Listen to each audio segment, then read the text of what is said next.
मैं इतना कहना चाहता हूं मान्यवर, ये जो ई कोर्ट, ई प्रिजन, ई प्रोसिक्यूशन, ई पुलिस थाना, ई गृह विभाग, ई जेल और ई फॉरेंसिक के माध्यम से पूरा तैयार होने के बाद मैं इस सदन को विश्वास दिलाना चाहता हूं, दुनिया में सबसे आधुनिक न्याय प्रणाली भारत की होगी। और इस लक्ष्य को हमने करने के लिए सभी मोर्चे पर हमारी कार्यवाही शुरू कर दी है। सर्च और जब्ती की वीडियोग्राफी की जाएगी। नागरिकों की सुविधा के लिए भी ढेर सारे, मैं बहुत डिटेल में जाना चाहता, ढेर सारे प्रावधान।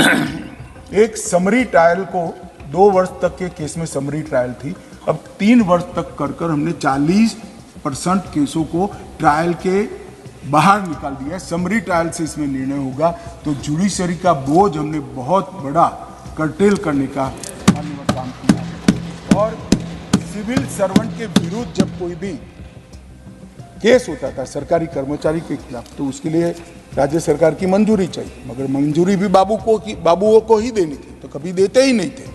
अब हमने तय कर लिया 120 दिन के अंदर रिजेक्शन नहीं आता है तो उसको परमिशन मान लिया जाएगा और केस आगे चलेगा। मान्यवर, जमानत और बॉन्ड, इतना बड़ा देश जमानत और बॉन्ड की व्याख्या के बगैर अब तक चला, वर्बल प्रैक्टिस से चला।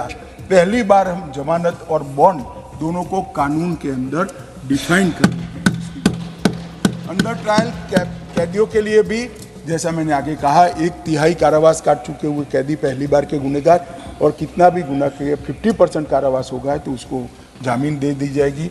एक नई एविडेंस और विक्टिम प्रोटेक्शन स्कीम हम इंट्रोड्यूस कर रहे हैं, जो रूल्स में होगी और सभी राज्यों के लिए वो कंपलसरी होगी। सुप्रीम कोर्ट के ढेर सारे जजमेंट से स्पिरिट लेकर एक विक्टिम प्रोटेक्शन का लीक प्रूफ स्कीम हमने बनाया है, जो सबके सामने दी जाएगा।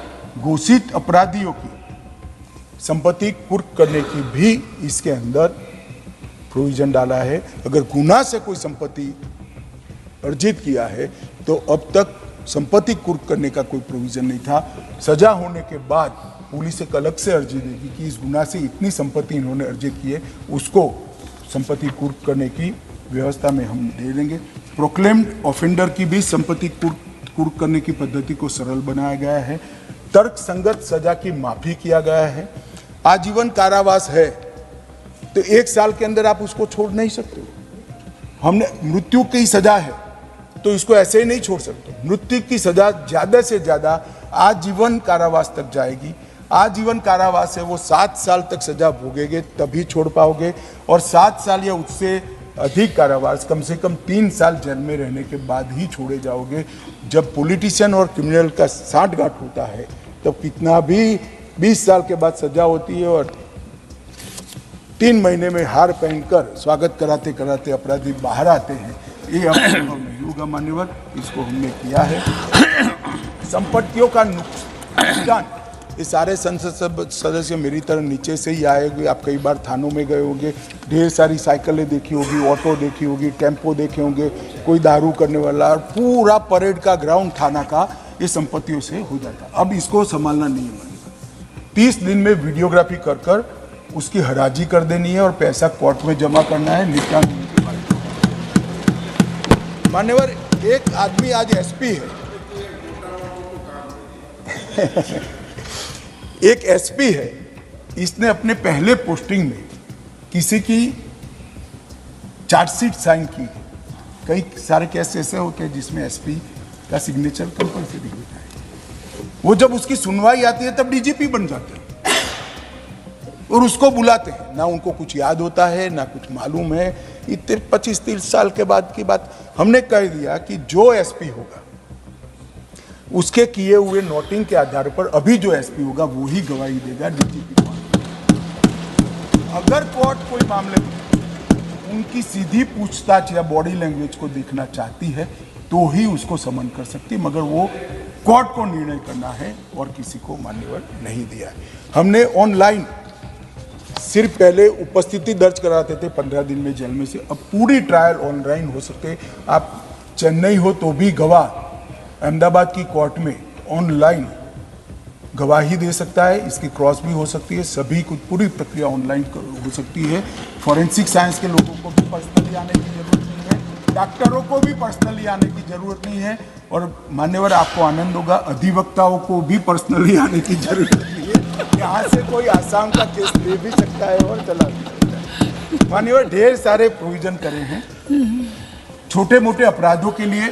कम्युनिटी सर्विस, जेलों का बर्डन भी घटेगा, और मानवीय बात है, पहली बार अपराध हो गया है, छोटा मोटा अपराध है, जेल में डालकर अन्य अपराधियों की संगत में उसको न रखे। पहली बार भारतीय न्याय प्रणालिका में कम्युनिटी सर्विस के कंसेप्ट को न्यायिक जामा पहनाने का काम ये बिल कर रहा है। मान्यवर बड़ा आनंद है। मान्यवर इसके साथ साथ भारतीय साक्ष्य अधिनियम में भी कुछ बदलाव करे हैं। मान्यवर मैं आज आपको बताना चाहता हूँ, इसमें बहुत आमूलचूल परिवर्तन करा है जो युग परिवर्तनकारी है। इलेक्ट्रॉनिक या डिजिटल रिकॉर्ड की व्याख्या की है, ईमेल, सर्वर लॉन्ग्स, कंप्यूटर, इसकी डिटेल व्याख्या की है, स्मार्टफोन, लैपटॉप, मैसेजेस, वेबसाइट और लोकेशन, इसको कानूनी मान्यता दी गई है। सबूत की भाषा में इलेक्ट्रॉनिक एविडेंस को ऐड किया गया है। गवाहों, आरोपियों, विशेषज्ञों और पीड़ितों को इलेक्ट्रॉनिक माध्यम से पेश होने की हमने अनुमति दी है। कागजी रिकॉर्ड शब्द के साथ अन्य दस्तावेज, मतलब इलेक्ट्रॉनिक दस्तावेज, अब पेन ड्राइव 50,000 पेज का चार्जशीट नहीं आएगा, एक पेन ड्राइव आपके पास आएगा जो आपके वकील के कंप्यूटर में डालकर देखना है। तो इस प्रकार की भी हमने करी है। साक्ष्य के प्रमाण के रूप में मूल अभिलेख मैचिंग हैसमान देने पर भी हमने व्यवस्था करी है, और पूरी ट्रायल हम इलेक्ट्रॉनिक तरीके से कर सके, इसको भी कानूनी जाती है। इसमें हमने न्यायाधीशों के लिए एक अधिकार क्षेत्र छोड़ा है। किसी भी न्यायाधीश को ऑनलाइन गवाही लेते वक्त लगता है कि मुझे इसको पर्सनल बुलाने की ज़रूरत है, तो उनके पास ये अधिकार है, और मैं मानता हूँ ये अधिकार न्याय के हित में जरूरी है। तो उतने केस के अंदर हमने न्यायाधीशों को अधिकार दिया है। मान्यवर और दस्तावेजों की देरी को कम करने के लिए भी ढेर सारे प्रावधान जोड़े हैं। मेल पर मेडिकल रिपोर्ट आएगी, एफएसएल की रिपोर्ट मेल पर आएगी, थाने में जाती है एफएसएल की रिपोर्ट मिली भगत से सालों तक कोर्ट में थाने से नहीं पहुंचती है, अब कंपलसरी कर दिया। मेडिकल रिपोर्ट थाने में भेजोगे, कॉपी एक रजिस्ट्रार को कोर्ट के भेजोगे तो उसी दिन कोर्ट में चली जाएगी, तो थानेदार भी समझ जाएगा वहाँ पहुँची गई तो वो भी रख देगा मान्यवर। और इस प्रकार के ढेर सारे छोटे छोटे लगभग कई बदलाव कर हमने सारे छिद्रों को अब तक के अनुभव के आधार पर बदलने का काम किया है, और एक परिपूर्ण कानून बनाने का प्रयास किया है। कानून कोई परिपूर्ण कभी बन ही नहीं सकता, समय बदलता है, जरूरियातें भी बदलती है, मगर हमने कम से कम मैं इतना कह सकता हूँ मान्यवर, 100 साल की टेक्निक के अंदर जो बदलाव होंगे, गुजरात फॉरेंसिक साइंस यूनिवर्सिटी के साथ बैठकर, ढेर सारे इसके एक्सपर्ट्स के साथ बैठकर इसको विजुलाइज करने का प्रयास किया है। वो टेक्निक तो आज है ही नहीं, तो उसको समाहित नहीं कर सकते, मगर जो शब्द के प्रयोग किए हैं वो टेक्निक के लिए ओपन है और उसको स्वीकृत करने वाले हैं। तो हमने बहुत दूरदर्शिता के साथ काम किया है, और ये सारी चीज़ों में इसके इलेक्ट्रॉनिक सर्टिफिकेशन और इसकी गुप्तता पर भी बहुत बड़ा ध्यान देकर एक लीक प्रूफ सिस्टम बनाने का प्रयास किया है मान्यवर। अंत में मैं इतना ही कहना चाहता हूं कि मैं फिर से आपके माध्यम से इस सदन को और देश की जनता को विश्वास दिलाना चाहता हूं, ये कानून इतने सालों के बाद, आज़ादी के 75 सालों के बाद भारतीयों द्वारा बनाया गया है, भारतीयों के लिए बनाया गया है, और भारत की संसद के द्वारा बनाया गया है, जिसके अंदर भारत की मिट्टी की सुगंध भी है, भारत का संस्कार भी है, और भारतीय दर्शन भी है। ये विश्व में सबसे आधुनिक न्याय प्रणाली का देने वाला कानून बनने वाला है।